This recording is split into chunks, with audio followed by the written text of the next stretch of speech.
Beggar is the sweetest word I've heard from the mother of my child. Well, what can I do? I worked hard, did my best, and made it work. I feel bad, and my wife had her reasons. But wasn't she the one who took away my job and the apartment where she now lives with her lover? She convinced me to leave my band and finally took my son away from me. During the few times I saw my child, he complained to me that his mother forces him to call another man dad and tries her best to erase his memories of me. When I met Mary, I had everything: fame, money, a car, and an apartment in the city center. Dancing around with her, I thought she was the best girl in the world. Mary knew how to charm, and I was completely taken in. I was 25, and everyone around me, including my family, insisted it was time to settle down. So I took the plunge. By the time we got married, I had graduated from Mechanical Engineering Institute, studied music part-time, served in the Army, fought in a conflict zone, and created a rock band that was gaining popularity. I knew what I wanted and worked hard to achieve my goals. Mary joined my band as a soloist.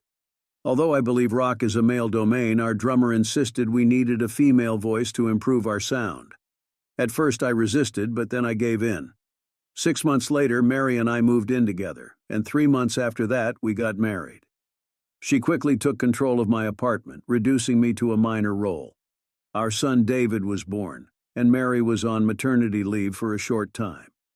She soon handed our baby over to the grandmothers and plunged headlong into show business. She pushed me out of the lead role in the band, claiming that as a creative person, I shouldn't worry about material concerns and should focus on creating. Over time, I was shocked to learn that all the rights to my songs had somehow been transferred to Mary. She became the producer and eagerly managed our concert activities, not forgetting to take her cut from the proceeds. This went on for about 2 years until a new love appeared on Mary's horizon. We got a young keyboard player to replace the one tired of Mary's whims. By this time, I had lost control of the situation. She began an affair with him, and it became serious. They were so blinded by passion that they ignored everyone around them until I caught them in the act at our house. The keyboard player left with a black eye and 2 missing teeth. My Army training came in handy. Mary locked herself in the bathroom and was only angrier in the morning. She announced that our marriage was over and that she was keeping the apartment and the car as compensation for wasting her time on me. The next day, I punched the young talent again in front of everyone, successfully enough that we had to find a replacement for him. It didn't solve anything but brought me moral satisfaction. Mary called the police.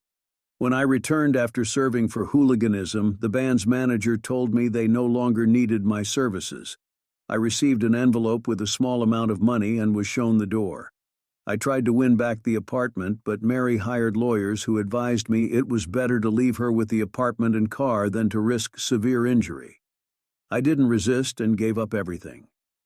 In court, the child was left with his mother because, as a newly homeless man, I couldn't provide a stable environment for his upbringing. I didn't know and didn't want to hear rumors that after I left, half of the musicians fled. No new songs appeared, and the band gradually fell out of the charts.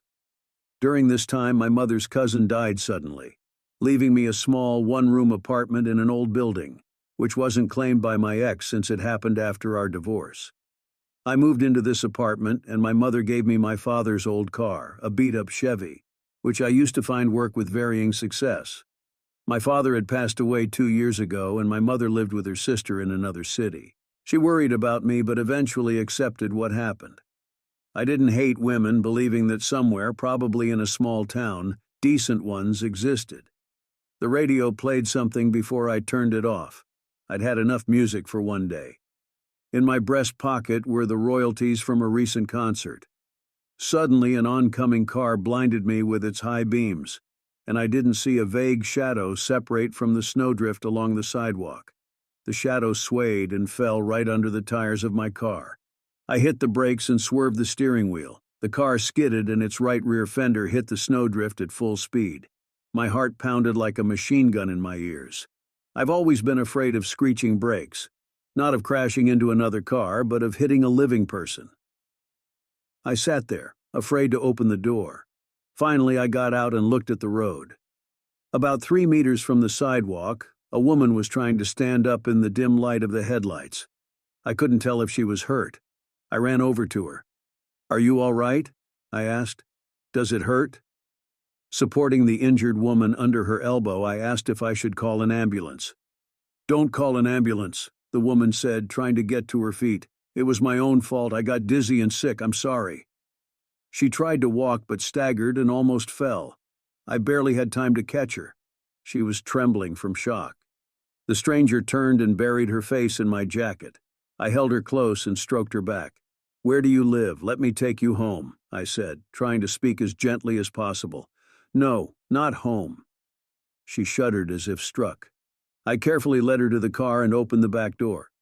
"I don't want to go home, I'm begging you," she said, clutching my jacket. "Don't take me home." Her repeated plea was like a spell. I was getting tired of her. I just wanted to get rid of her and go home. It had been a hard day and I wanted to rest and relax, to just get drunk. The woman suddenly stopped talking. She raised her head and looked me in the eye. "I don't know, take me somewhere just far away from here," she whispered and got into the car. I looked at the clock. It was past 1 a.m. I helped her out of the car, picked up my guitar case, and slammed the door. "Let's go spend the night at my place, and tomorrow you can decide where you want to go," I said. When she heard my words, she shuddered and looked at me fearfully in the light of the lantern. Finally, I got a good look at her. She was pretty and not old, about 35, 40 years, but dressed poorly. Her coat didn't fit, like she had grabbed something in a hurry. "Let's go." It was dark in the entryway. Strange. I had changed the light bulb yesterday. I sighed, turned on the flashlight on my phone, and led the way up to the second floor with my guest following. "Come on in," I said, letting her go first and turning on the hallway light. "Let's get your coat." I carefully hung up her clothes and led her into the room. I quickly heated the stove, and soon it was warm. I didn't close the furnace, and the fire's glow danced on the floor, creating a cozy atmosphere. The woman sat in a soft armchair, knees drawn up, hiding her chilled palms in a plaid throw. "Tea will be ready soon," I said, but she didn't answer. I put the kettle on and checked the fridge. Nothing. I made tea and brought a steaming mug to the room. I set the mug on a white-painted stool that served as my coffee table and adjusted the lamp. Its light fell on the guest, and I involuntarily shuddered. The thin shirt slipped off her shoulder, revealing a lacy bra strap and fresh, bloody welts. She quickly pulled the shirt back on and wrapped herself more tightly in the plaid. I'm no ladies' man, but what kind of jerk beats a woman like that?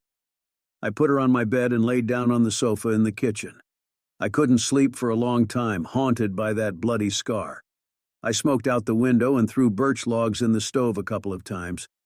Only in the morning did I manage to fall into an uneasy sleep filled with shadows and windswept trees scratching at my window. When I awoke from the clammy nightmare, it was still dark. I looked at the ship's clock hanging to the right of the window. The hands showed 7:30 a.m. I'd slept about 2 hours. My eyes were droopy, but I had to get to work. I wandered into the bathroom and splashed cold water on my face. I looked in the mirror. Not much stubble. No need to shave today. I didn't plan on brushing my teeth either. I went back to the kitchen, wondering if my guest was awake. What should I do with her? Leave her at home? There was no alternative. I sighed. Scars. Why did I have to deal with this? I put the kettle on and went into the room to wake her up. She was curled up, asleep with a blanket over her head. By morning, the stove was barely smoldering, and the room was quite cool. I brought firewood, carefully trying not to make noise. I opened the door and put a couple of logs into the stove. Soon the stove hummed merrily, throwing dancing firelight onto the ceiling. I wrote a note explaining where to find the keys, placed it on a stool, and went to get dressed. I hoped she would still go home. I returned quite late. I was a bit tipsy, but overall felt normal. A bottle of whiskey is nothing for a healthy young man. I needed to relax after the concert. I put the guitar case in the corner, hung my jacket on a crooked nail, and walked into the room. The first thing I saw was the warm glow from the stove. The room was warm. I swayed and grabbed the closet to steady myself. I lit the lamp on the stool and saw her sitting on the bed, back against the wall, legs tucked under her, clutching her feet with her hands. "Why didn't you go anywhere?" I asked, surprised, and sat down on the edge of the bed. She looked up at me with red, swollen eyes. A single tear slipped down her cheek and lips. Her eyes looked strange, huge and motionless, with thin white lips. At first I was even afraid.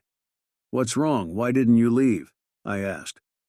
"I have nowhere to go, nowhere," she said. "Every woman is a bit like a dog at heart and subconsciously looks for an owner, someone to take care of her. Apparently I'm not very smart. I won't survive without my owner. Don't send me away, at least until spring. I'll leave on my own when it's warm. Please, I can sleep anywhere, even on a rug. Stop talking nonsense. Live in this room. I'll rest in the kitchen," I said, feeling a wave of unwanted nobility wash over me. "Did you eat today?" I asked unexpectedly. "No," she flinched. "Don't worry, I'll get you something," I said. I went into the kitchen, pulled out the remaining sausage from the bag, and put the kettle on. After thinking for a moment, I splashed a bit of whiskey into a glass and took it to her. I placed the food on the stool and went to the bathroom. The mirror reflected back at me, and life seemed to have taught me nothing. I returned to the room. "Okay, stay. Sleep on this bed. I'll go to the kitchen." I got up early, smoked through the window, listening to the sounds of the night. It was almost March, and a blizzard raged outside, snowflakes hitting the glass as if trying to break through to human warmth. Somewhere far away, a dog barked. In the darkness, I heard a child's cry. Through a dream, I felt her warm body press against me. "Come to me." Her voice was hoarse and desperate. Something happened that I had subconsciously feared but felt no disappointment. I felt like a captain of a frigate who, after terrible storms and bloody battles, entered a safe harbor. A naked young woman huddled in my arms, answering my kisses timidly and passionately. When the last barrier fell, I came into my own as a winner, muffling her quiet moans with light kisses. A tenderness was born in my soul, a feeling of having found what I was searching for. Amy burst into my life. 4 months passed, and Amy lived with me. I never regretted letting her stay, even on that cold February night. I almost believed I had found my happiness. I believed so much that I was going to propose to her soon. But I knew that if she left me, I wouldn't survive another betrayal. The scars on her body remained a mystery, and Amy stubbornly stayed silent when asked about them. Over time, I stopped asking. One evening, I drove home in a good mood, finally deciding to propose. Rain poured down, the sky turned black, foreshadowing a real thunderstorm. Everything around seemed to freeze in anticipation of the first clap of thunder. I parked the car, clutching a bouquet of roses in one hand and a ring box in the other, and almost ran up to my floor. Opening the door, I immediately realized that Amy was home. I walked into the room and saw her smoking a menthol cigarette on the sofa. "Hello," I said. She nodded with a detached, expressionless look. "You've been home for a long time?" I asked. "I just came in." Amy shrugged as if it were January and not mid-May. I brought a robe and threw it over her shoulders. "Thank you. My legs were tired." She sighed heavily and looked behind me. I suddenly realized she was avoiding my eyes. "What happened?" "Nothing. I came to give you the key. Here it is on the stool," she said. The bouquet fell out of my hand. "I don't understand." "Amy, look at me. What happened?" I took her by the shoulders, but she stubbornly hid her eyes. "I'm leaving you. I'm sorry. Don't think it's your fault. I just can't do this anymore." Amy put out her cigarette and stood up. "I was happy with you, but now I have to leave," Amy said almost silently. "I no longer have the right to anything. I don't want to deceive you anymore. I'm the only one to blame. Stop torturing yourself." I started to console her. What could have happened? Even if it did, I was ready to forgive you for everything because I loved you. "Lord, what am I saying?" Amy said, "Nonsense, I came to finish it off completely. I won't come again. You will soon forget me.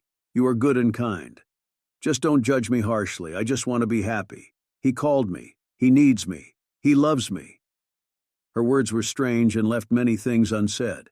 This is probably how a wife behaves when she betrays her husband. Just yesterday, everything was fine. We drank champagne and made plans for the summer. Now I was shocked and silent. My legs felt weak. Finally, I managed to squeeze out through my teeth, trying to sound indifferent. "You can go. You're a free bird. Goodbye. Maybe we'll meet again someday by chance. Who knows?" Amy approached the door. "I've already decided. God help you," she said with such bitterness that my heart sank. She opened the door and went out into the entrance. Neighbor David, passing by, made a significant face and politely greeted us. But before Amy left, she suddenly kissed me on the lips. "Remember me and forgive me," she said. She pulled away from me and ran out the door into the May shower, which mercilessly drenched the entire city. When the door slammed below, my heart stopped. People change over time, but sometimes I feel sorry for my former self to the point of tears. But the past cannot be returned, so Amy is already in the past. I opened the window, and the warm spring rain rushed in with the wind. She's just a woman, weak, mean, and fickle. There is no such thing as eternal love for one person. My time with Amy is over. She plunged into a new relationship, indifferent and cruelly stepping over me. She was like a ray of sunshine in the pitch darkness, now gone, leaving behind a sad song. As a child, I was compassionate, but men don't cry. I looked out at the bright green grass of the city cemetery, my hands clenched into fists, my heart in them. The pain was born somewhere inside and slowly spread through my body. To calm myself, I paced the room from the window to the door and back. Everything that should have happened had already happened. Why did I think Amy owed me something? Who am I? Just a temporary companion, not her beloved. There is your turn and here is my turn, which has ended because I forgot that women are not permanent. They move on without regrets, without thoughts, cruelly stepping over old love to strive for something new. I've been through this before, but life hasn't taught me anything. I took a bottle of whiskey from the fridge and drank it all. Then I played the guitar for a long time at night. The stormy morning didn't bring me peace. I lay on the bed thinking about her. At the end of summer, I saw Amy for the first time since she left. She was laughing, getting into an expensive red car near the supermarket. The lights of colorful advertisements reflected off the luxury car's glass. Next to her was a young, impressive man who gallantly opened the door and seated his lucky companion in the front seat. He also laughed merrily. I wished it was his turn for a while. Silently, I looked at my beloved woman, then turned and slowly walked past the gray, hunched houses. A couple of months later, in late autumn, Amy found me one rainy evening. She walked through my door, filling the room with the aroma of expensive perfume. I stepped aside, let her into the apartment, and without saying a word, went to the kitchen to put the kettle on. When I entered the room with a cup of tea, Amy stood at the window looking into the dark. She turned to me and wiped her eyes. At that moment, I loved her again, maybe even more than before. My heart ached for her, but her happy laughter from that day in the parking lot still echoed in my ears. I knew the past couldn't be brought back. Drops of drizzling autumn rain fell between us as we went out onto the boulevard. She caught a taxi, but stood next to it for a long time, looking into my eyes with hope, as if expecting something else this evening. I took out the guitar again and ran my hand over the fretboard, striking a chord. I no longer saw anything around. There was only music with me, twinkling with distant stars. The endless universe stretched out. I felt that my heart stopped hurting. I was 35 years old and life was just beginning. About a month later, on a chilly autumn evening, there was a knock on the door. David slowly opened the door. Amy was standing there. "Hello, David. Do you know where John is?" She shook her head, straightening her unruly bangs and nodding towards the neighbor's apartment. David was silent for a while, thinking about the answer. "No, I don't." "Open it for me. I know he always leaves you the keys. I'll wait for him." "I really need to see him," Amy said, looking at her neighbor and smiling guiltily. "Amy, John died." David saw how her face suddenly changed and her shoulders sagged. She swayed, took a step back, and leaned against the wall to keep from falling. "No, this can't be. I didn't finish," she said, covering her mouth with her hand to stifle a scream. Then she turned around and, without saying a word, lowered her head and slowly went down the stairs, holding onto the railing with one hand. That's the story. I'm surprised that she just turned around and left without asking David more questions. She never appeared in my life again, and I'm very happy about it now.